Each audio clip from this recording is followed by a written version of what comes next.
సౌకర్యాల కొరకు సుఖాల కోసమే ఇష్టపడతారు, కానీ దేవుని చేత ఎగ్జామ్ పరీక్షలు గుండా వెళ్ళడానికి ఇష్టపడరు.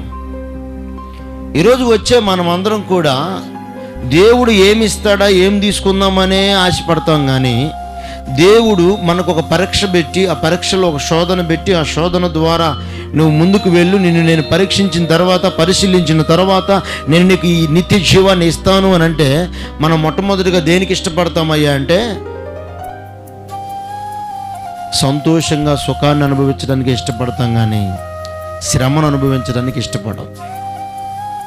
దేవుడు మనల్ని పరిశీలిస్తాడు, గమనిస్తూ ఉంటాడు.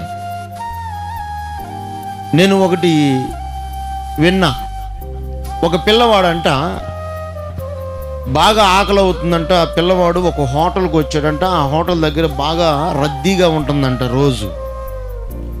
రోజు రద్దీగా ఉంటే ఆ పిల్లవాడు జనాల్లో గుంపుల్లో కూడి వచ్చి ఒక దోశ 2 దోశలు తినేసి సైలెంట్గా వెళ్ళిపోతున్నాడంట. డబ్బులు కట్టకుండా వెళ్ళిపోతున్నాడంట తినేసి. వాడు అనుకుంటున్నాడు, నాకు భలే లక్క దొరుకుతుందని చెప్పి తనలో తాను అనుకుంటున్నాడు. రెండో రోజు కూడా వచ్చాడంట. సీక్రెట్గా జనాల్లో గుంపుల్లో దూరి ఒక దోశ తినేసి సైలెంట్గా వెళ్ళిపోతున్నాడంట. వాడికి అమ్మా నాన్న ఎవరూ లేరు. వాడు ఒక అనాథ. అమ్మా నాన్న ఆదరించేవారు కానీ పోషించేవాళ్ళు కానీ ఎవ్వరు లేరు. వాడు అనుకుంటున్నాడు, నాకు బాగా ఈ రోజుకి ఆహారం దొరికింది అని. మళ్ళా 3వ రోజు ఆ జనాల్లో చేరి సైలెంట్గా ఒక దోశ తీసుకొని నేరుగా తీసుకొని వెళ్ళిపోతున్నాడు. బయటికి వెళ్ళిపోయి ఎక్కడో తింటున్నాడు. ఇది గమనించినటువంటి ఆ యజమానుడు, వీడు వస్తున్నాడు, రోజు తీసుకుంటున్నాడు, తింటున్నాడు, వెళ్ళిపోతున్నాడు డబ్బులు కట్టకుండా, అసలు వీడు ఏం చేస్తున్నాడు అని చెప్పేసి ఒకరోజు 4వ రోజు ఆ పిల్లోడు వచ్చి ఆ టిఫిన్ పార్సల్ చేయించుకొని, లేకపోతే తినేసి, లేకపోతే పార్సల్ కట్టించుకొని వెళ్తున్న వాడిని వెంబడిచ్చాడు ఈ యజమానుడు. వాడు ఏం చేశాడయ్యా అంటే, నేరుగా ఆహారాన్ని తీసుకొని ఒక స్థలానికి వెళ్ళి వాడు వేసుకున్న బట్టలు విప్పేసి వేరే బట్టలు వేసుకున్నటువంటి ఆ బట్టలతోటి రోడ్డు మీద అడుక్కుంటా కాలాన్ని గడుపుతున్నాడు. అయితే వీడిని గమనిస్తూ ఉన్నాడు ఆ యజమానుడు. అప్పుడే పట్టుకోలా. అయితే పిల్లవాడు ఏం చేశాడయ్యా అంటే, అడుక్కున్నవన్నీ కూడా గుడి దగ్గరికి వెళ్ళి ఆ గుడి దగ్గర దాంట్లో వేసేసి అక్కడ మోకాళ్ళు వేసి ప్రార్థన చేస్తున్నాడు. అయ్యా, నేను ఆ యజమానుడి దగ్గర ఫ్రీగా ఆహారం తింటున్నా, నాకు ఆహారం పెడుతున్నాడు. ఆ కొట్టు ఎప్పుడు జనాలతో రద్దీగా ఉండాలయ్యా, ఆ కొట్టు పుష్కలంగా ఉండాలయ్యా, జనాలను తండోపతండాలుగా నడిపించు ప్రభువా, తండోపతండాలుగా నాయనా జనాలు వచ్చి ఆయన సమృద్ధిగా దీవించబడాలయ్యా అని చెప్పేసి ఏడుస్తున్నాడు అంటాడు కూర్చొని గుడి దగ్గర. వాడు ఏడ్చే ఏడుపులకి ఆ దేవుడు విన్నాడో లేడో తెలియదు, కానీ దొంగతనంగా వీడిని పరిశీలిస్తున్న యజమానుడు మాత్రం గమనించి అట్లాగనే అక్కడ కుప్పగూలిపోయి కిందపడి కూర్చొని ఏడుస్తున్నాడు. నా కొట్టు ఈరోజు సమృద్ధిగా కితకితలాడుతూ ఉండడానికి కారణం ఈ బేదవాడు నా దగ్గర తిన్నదానికి కృతజ్ఞుడై కన్నీరు కారుస్తున్నాడా? ఆ గుడి దగ్గరికి వెళ్ళి నా కొట్టు గురించి పదే ఏడుస్తున్నాడా? వాడు ఆ రోజు ప్రార్థన చేస్తున్నాడు. 1వ రోజు, 2వ రోజు, 3వ రోజు ఏడ్చే ఏడుపులను బట్టి దేవుడు నా వైపు చూసి నా కొట్టిని సమృద్ధితో దీవిస్తున్నాడా అని వాడు ఏడ్చి కళ్ళమెట్టి నీళ్లు తుడుచుకొని నేరుగా వెనక్కి వెళ్ళిపోయాడు ఇంటికి. ఇప్పుడు చెప్పాలా, ఇప్పుడు ఆ యజమానుడు ఈ పిల్లవాడు వచ్చినప్పుడు కొడతాడా, టిఫిన్ ఇస్తాడా? మీరు చెప్పాలా? చెప్పండి. ఎవరు విన్నారు? ఇప్పుడు దేవుడు విన్నాడా లేకపోతే కొట్టోడు విన్నాడా? దేవుడు విని కొట్టోడు హృదయాన్ని కరిగిచ్చేశాడు. కొట్టిగట్టిగా చప్పట్లో హల్లెలూయా. దేవుడు ఎలాగైనా కార్యం చేయగలడు. ఈ పిల్లవాడు శోధింపబడుతూ వచ్చినవన్నీ తీసుకొని పోయి గుళ్ళో పెట్టేస్తున్నాడు. మళ్ళా వచ్చి గుంపులో చేరి సీక్రెట్గా పార్సల్ చేయించుకొని వెనక్కి వెళ్ళిపోయి తినేసి తిన్నదానికి కృతజ్ఞుడై వెంటనే మళ్ళా గుడి దగ్గరికి వెళ్ళి దేవుని దగ్గరికి వెళ్ళి మొర పెడుతున్నాడు, అయ్యా నన్ను పోషించిన వ్యక్తిని దీవించు.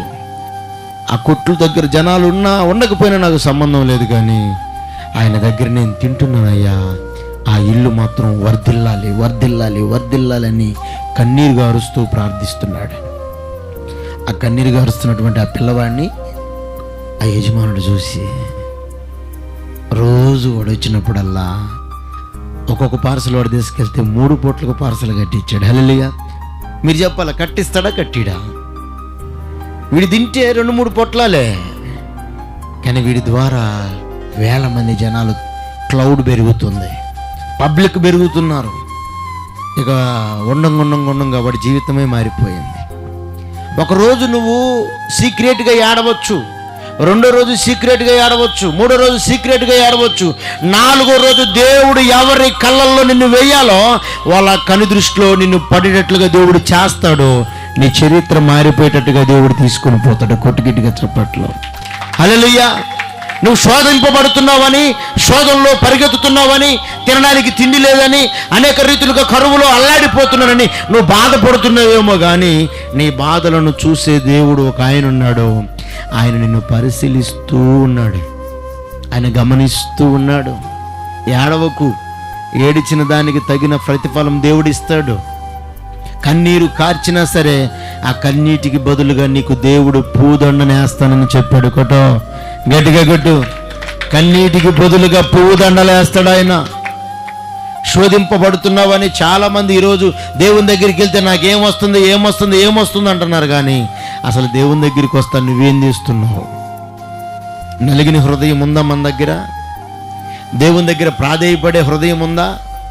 కన్నీరు గార్చే హృదయాలు ఉన్నాయా? దేవుని దగ్గర మొర్రపెట్టే హృదయాలు ఉన్నాయా? మోకాళ్ళు వంచే హృదయాలు ఉన్నాయా? హృదయం అంతా దేవుని సన్నిధిలో కుమ్మరించే అనుభవాలు ఉన్నాయా?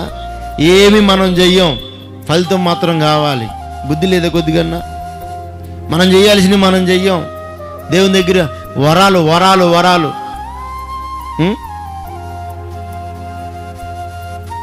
వరాలు అడుగుతూ ఉంటాం. దేవుడు వరాలు ఇస్తాడు, కానీ ఆ పిల్లవాడికి తల్లిదండ్రులు లేకపోయినా పోషించేవాడు, పోషకుడు దిగి వచ్చాడు ఆ మనిషిని పంపించే ఆ రూపంలో. హల్లెలూయా. దేవుడు ఎలాగైనా కార్యం చేస్తాడు, కానీ మన హృదయాలను దేవుని ఎదుటి తిరుగుతున్నాయో లేదో మనం పరిశీలించాలా. శోధన సహించేవాడు ధన్యుడు, అతడు శోధనకు నిలిచినవాడై. నిలుస్తున్నావా ఈరోజు శోధనకి? ఒక జ్ఞానం లేని వ్యక్తి అంటాడు, ఒక జ్ఞానం లేని వ్యక్తి, నేను లోకంలో ఉన్నప్పుడే బాగున్నాను, దేవుళ్ళలోకి వచ్చినాక బాగలేను. ఓ పిచ్చోడా, దేవుళ్ళలోకి వచ్చినప్పుడు నువ్వు ఉండాల్సిన తీరులో ఉంటే, నడవాల్సిన క్రమంలో నడిస్తే, చేయవలసిన పద్ధతిలో నువ్వు భక్తి చేస్తే, లోకంలో ఉన్న వాటి కంటే దేవుడు అత్యధికంగా నీకు ఇచ్చి నిన్ను పోషిస్తాడు. హల్లెలూయా. లోకములో ఉన్న ఆశీర్వాదాలు చూసి ముసిపోతున్నావు, కానీ దేవుడిచ్చు ఆశీర్వాదాలు నువ్వు చూస్తే చరిత్రలో నిన్ను చూసిన వారు ఆశ్చర్యపడిపోతారు. శోధన అంటే ఏంది తెలుసా? విషపు పరీక్ష. విష పరీక్ష లాంటివి. విషాన్ని నీ మీద ప్రయత్నం చేసినప్పుడు ఆ విషం తాగినా కూడా నువ్వు చావలేదనుకో, జనాలందరూ నిన్ను చూసి ఆశ్చర్యపోతారు. ఒరే, విషం తాగినా కూడా బ్రతికే ఉంది ఏందిరా, ఏముందిరా ఆమెలో అని చెప్పేసి, ఏముందిరా ఆయనలో అని చెప్పేసి ఆశ్చర్యపడిపోయి వాళ్ళు నిన్ను గురించి అనేక మందికి సాక్ష్యం చెప్తారు. చెప్తారా చెప్పరా?